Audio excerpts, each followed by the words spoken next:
Paano natalo nila Roger at Garp, si Imu, sa God Valley? Lihim ng pinakamalakas na hockey. Paano nga ba tinalo nina Roger at Garp, ang halimaw na si Imusama, sa God Valley? Ang sagot, isang hockey na kayang lampasan ang lahat. Sa video na ito, tatalakayin natin ang posibleng paraan, kung paano tinalo nina Goldie Roger, at Monkey D. Garp, si Imusama, matapos ang laban nila kay Sebek, sa God Valley.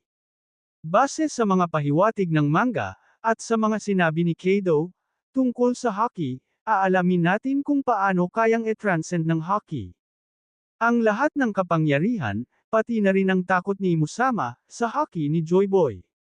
Isang malalim na One Piece theory analysis, para sa mga tunay na fan.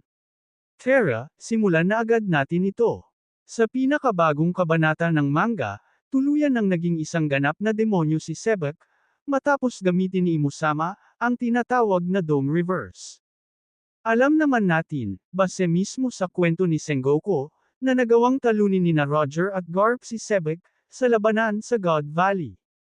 Pero pagkatapos nilang mapabagsak si Sebek, ang tanong, ano ang kasunod?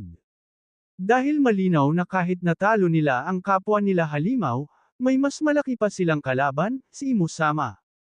Kung si Sebek nga, na mas malakas pa kaysa kina Roger at Garp, ay walang laban kay Imu, paano pa kaya nila mapagtatagumpayan ang mismong nilalang na ito? Ang sagot, sa tingin ko, ay makikita natin sa sinabi ni Kado, noong chapter 1047. Ang hockey ay may kapangyarihang kayang lampasan ang lahat. Ibig sabihin, gaano man kalakas ang devil fruit mo, o kahit gaano karaming kapangyarihan ang taglay mo, baliwala yun kung mahina ang hockey mo.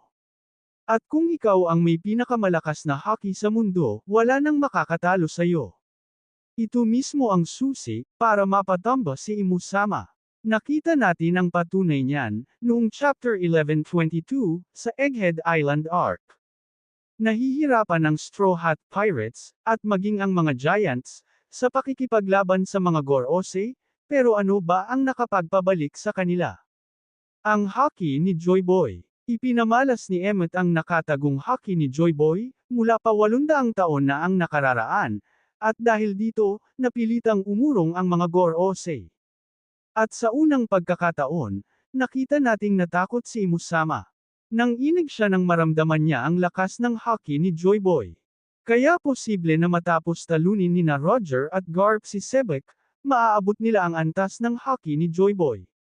Isang hockey na may kakayahang itaboy si Imusama, pabalik sa Merijoyce, katulad ng nangyari sa mga Gorosei.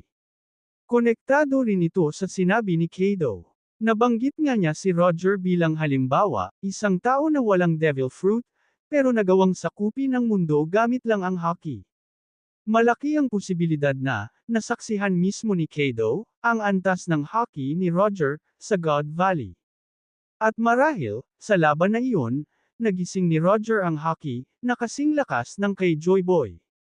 Isang enerhiya, na kayang pasunurin o itaboy ang sinumang nilalang, kahit pa ang pinakamakapangyarihang nilalang sa mundo, si Imusama.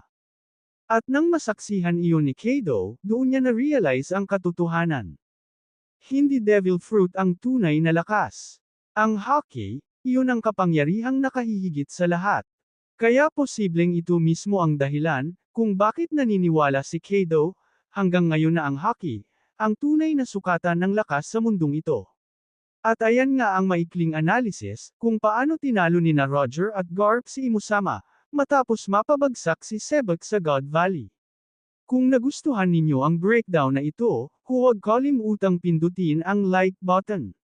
Malaking tulong yan para sa ating channel. So yun lang, mga ka-anime chismis, peace.